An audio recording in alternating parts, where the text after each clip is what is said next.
and adjust it so that it is parallel with the foot and ensure that there is no rotation.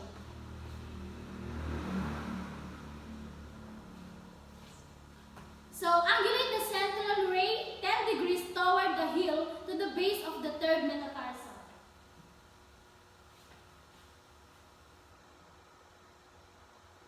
So, this shows an AP projection of the tarsals anterior to the talus, metatarsal, and phalanges. Next, the lateral projection lateromedial.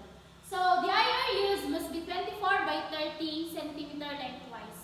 So, position of the patient, supinate the patient, turn the patient into the unaffected side until the affected leg and foot are laterally placed.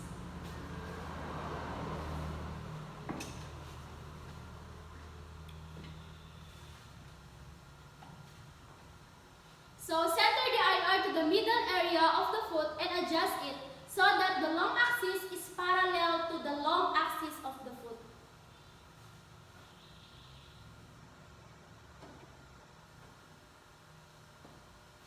So, the central ray is perpendicular to the base of the third metatarsal. So, this shows a true lateromedial projection of the foot, ankle joint, and distal ends of the tibia and fibula. So, next we have the AP axial projection of the foot, weight-bearing composite method standing. So, the IR used must be 24 by 30 cm lengthwise. So, place the patient in standing position, standing upright position.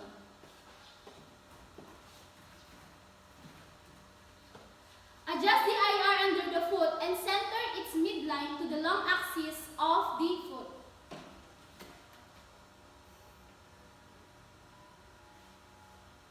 So, direct the central ray at the base of the third metatarsal.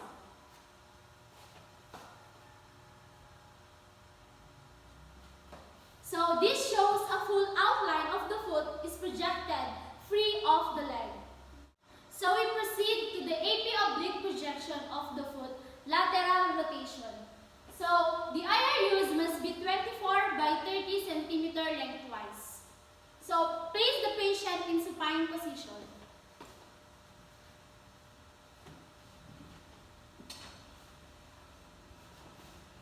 Flex the knee of the affected side enough for the plantar surface of the foot to rest firmly on the radiographic table.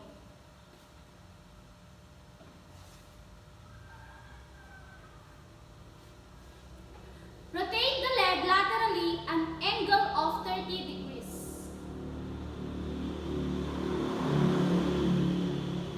So, the central ray is perpendicular to the base of the third metatarsal.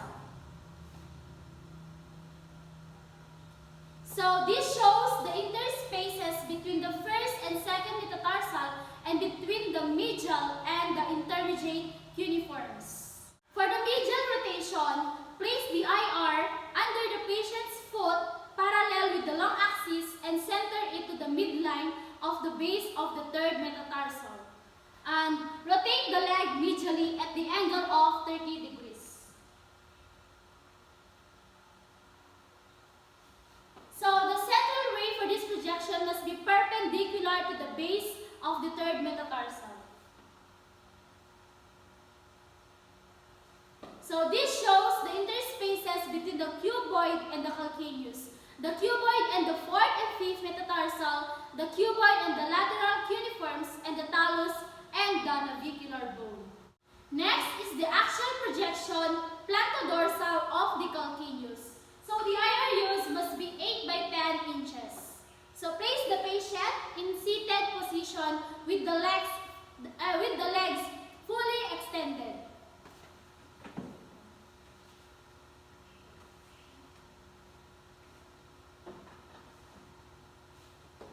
So, place the IR under the patient's ankle, center to the midline of the ankle. Have the patient grasp the gauze to hold the ankle in the right angle dorsiflexion.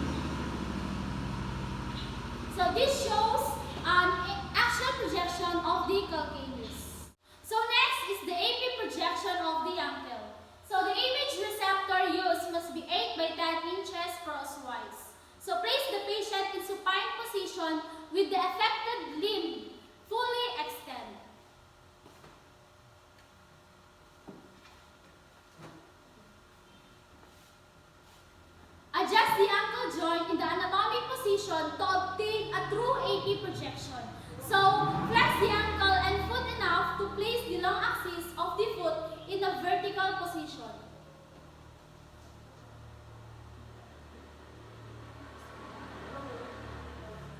So, the central ray for this projection must be perpendicular through the ankle joint at a point midway between the malleoli.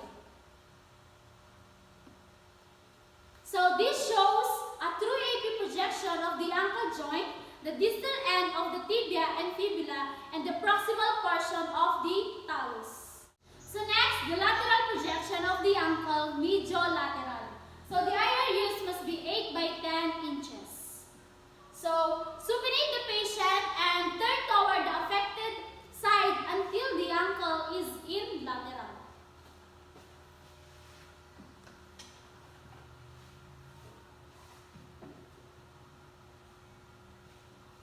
So place the long axis of the IR parallel with the long axis of the patient leg and center it to the ankle joint. Ensure that the lateral surface of the foot is in contact with the IR. So the central ray for this projection is perpendicular to the ankle joint, entering the medial malleolus. So this shows a true lateral projection of the lower third of the tibia and fibula, the ankle joint, and the tarsals. So next, the lateral projection of the ankle lateromedial. The IR used must be 8 by 10 inches crosswise. So have the patient in supine position and turn away from the affected side until the extended leg is placed laterally.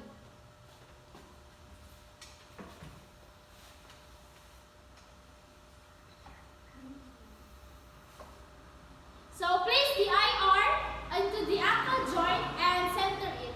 Adjust the IR so that its long axis is parallel with the long axis of the leg. So the central ray for this projection is perpendicular through the ankle joint, entering 1/2 inch superior to the lateral malleolus. So this shows a lateral projection of the lower third of the tibia and fibula, the ankle joint, and the tarsals. So the mortise joint AP oblique projection of the ankle, medial rotation. So the IR used for this projection must be 8 by 10 inches lengthwise. So place the patient in supine position.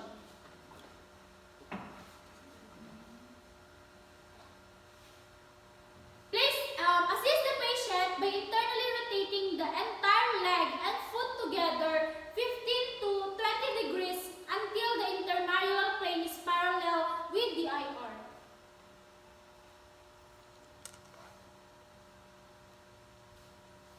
So the plantar surface of the foot should be placed at a right angle to the leg.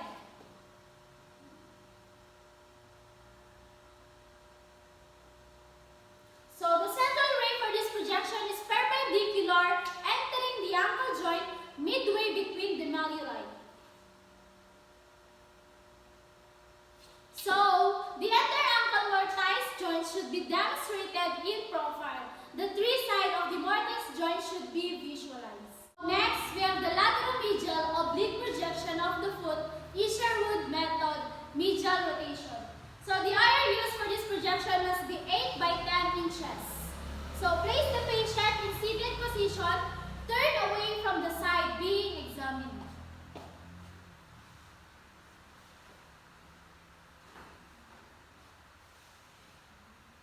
So with the medial border of the foot resting on the IR, place a 45-degree foam wedge under the elevated leg. So since we do not have a foam wedge, let's imagine that we put some foam wedge.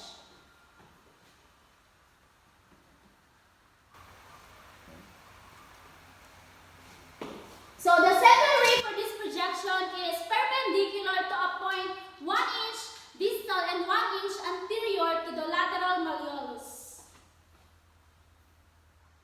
So this shows the anterior subtalar articular surface and an oblique projection of the tarsals. The face mannequin method produces a similar image representation. projection, Isherwood method, medial rotation ankle. So ask the patient to rotate the leg and foot medially enough to rest the side of the foot and affected ankle.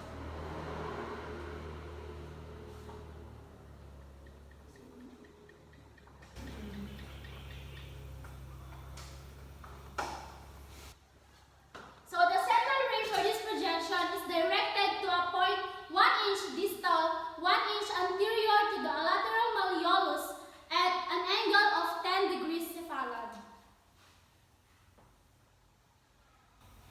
So this shows the middle articulation of the subtalar joint and an end-on projection of the sinus tarsi. So for the apiaxial oblique projection, Isherwood method, lateral rotation ankle, ask the patient to rotate the leg and foot laterally until the side of the foot and the ankle rests against the optional 30 degrees foam wedge.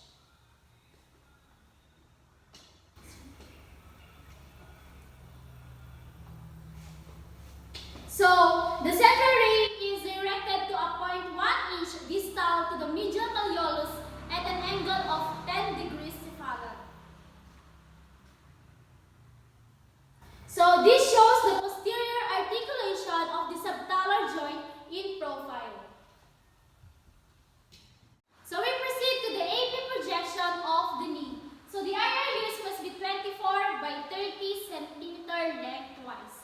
So place the patient in supine position and adjust the body so that the pelvis is not rotated.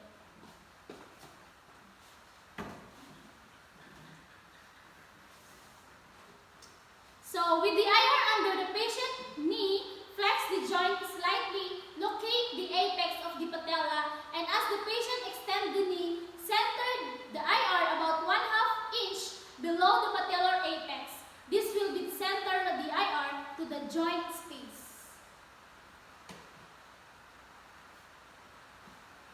So, the central ray for this projection is directed to a point 1/2 inch inferior to the patellar apex. So, this shows an AP projection of the knee structures. So, let's proceed to the lateral projection of the knee, medial lateral rotation. So the IR used must be 24 by 30 cm lengthwise. So ask the patient to turn into the affected side. Ensure that the pelvis is not rotated.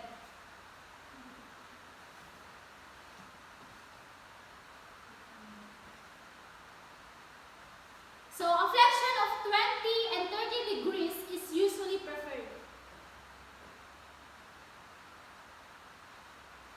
So the central ray for this projection must be directed to the knee joint 1 inch distal to the medial epicondyle at an angle of 5 to 7 degrees cephalad. So this shows a lateral image of the distal end of the femur, patella, knee joint, proximal ends of the tibia and fibula, and adjacent soft tissue.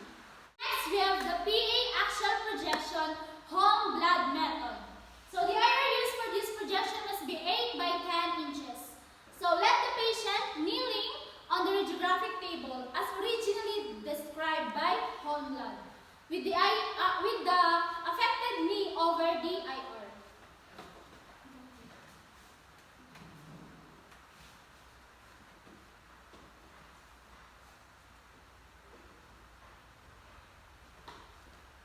So place the IR against the anterior surface of the patient knee and center the IR to the apex of the patella.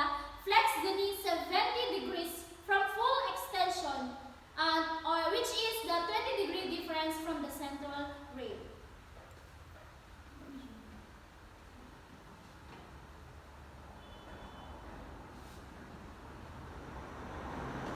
So the central ray for this is perpendicular to the lower leg, entering the midpoint of the IR for all these positions.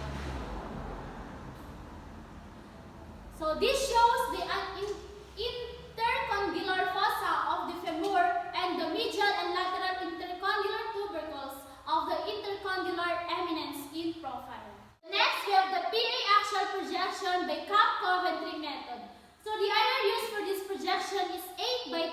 inches lengthwise.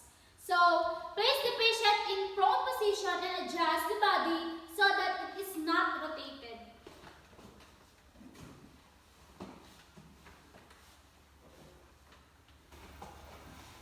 So, flex the patient's knee to either a 40 or 50-degree angle and rest the foot on a suitable support.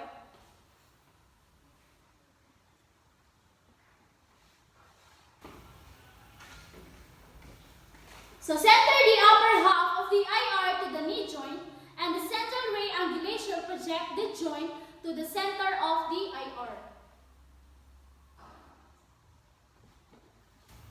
So, the central ray for this projection is perpendicular to the long axis of the leg and center to the knee joint. This demonstrates an unobstructed projection of the intercondylar fossa and the medial and lateral intercondylar tubercles of the intercondylar eminence. So next we have the AP axial projection Beckler method. So the IR used for this projection is 8 by 10 inches crosswise. So place the patient in supine position and adjust the body so that it is not rotated.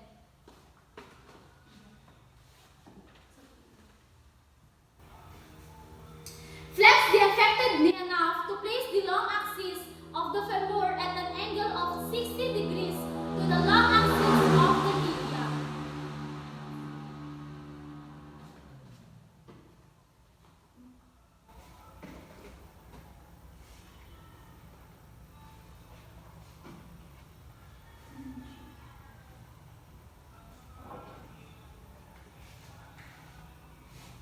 So, the central rays adjusted the leg so that the femoral condyles are equidistant from the IR. Immobilize the foot with sandbags. So, the central ray for this projection is perpendicular to the long axis of the tibia, entering the knee joint 1/2 inch below the patellar apex. So, this shows the intercondylar fossa, intercondylar eminence, and knee joint. So next, we have the tangential projection merchant method. So the IR used for this projection is 24 by 30 centimeter crosswise. So place the patient in supine position with both knees at the end of the radiographic table. Adjust the angle of the knee flexion to a 40 degrees. Place the IR perpendicular to the central ray and resting on the patient's shins approximately distal to the patella.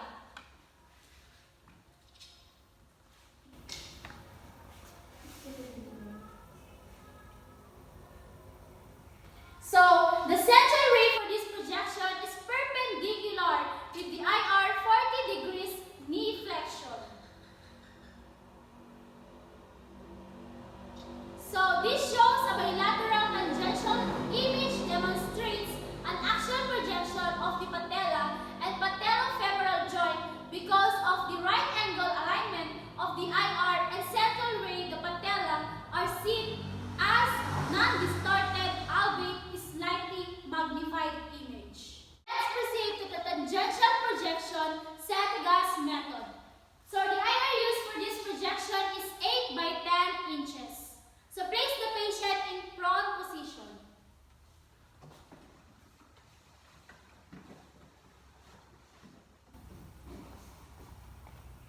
So flex the patient knee slowly as much as possible or until the patella is perpendicular to the IR if the patient condition permits.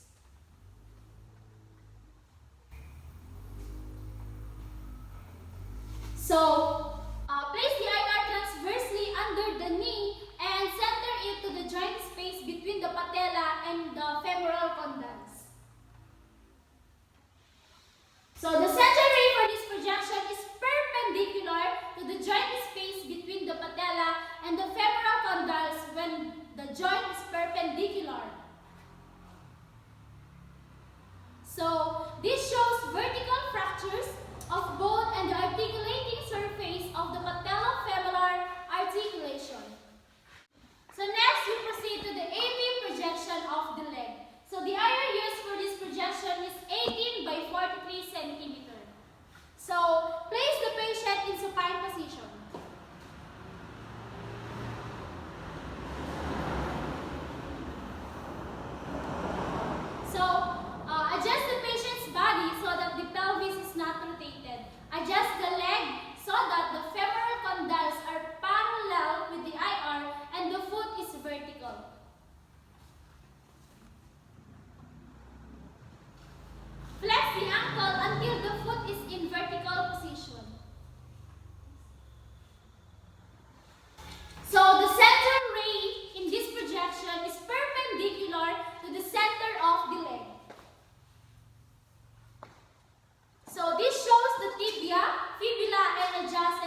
So the area used for this projection must be 18 by 43 centimeters.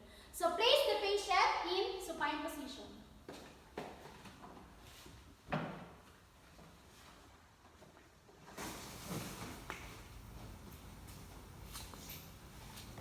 So check the pelvis to ensure it is not rotated.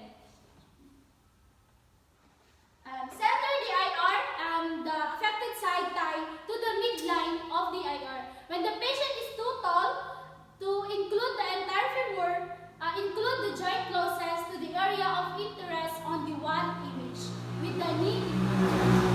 So place the bottom of the IR 2 inches below the knee joint.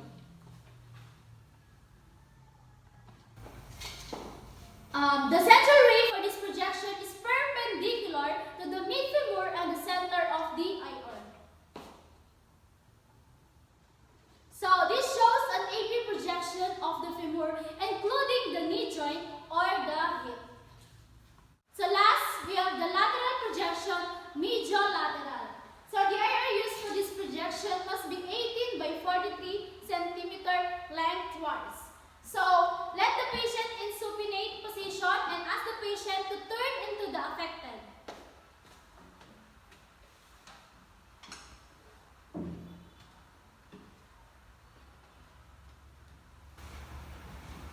So adjust the body position and center the affected thigh to midline of the grip.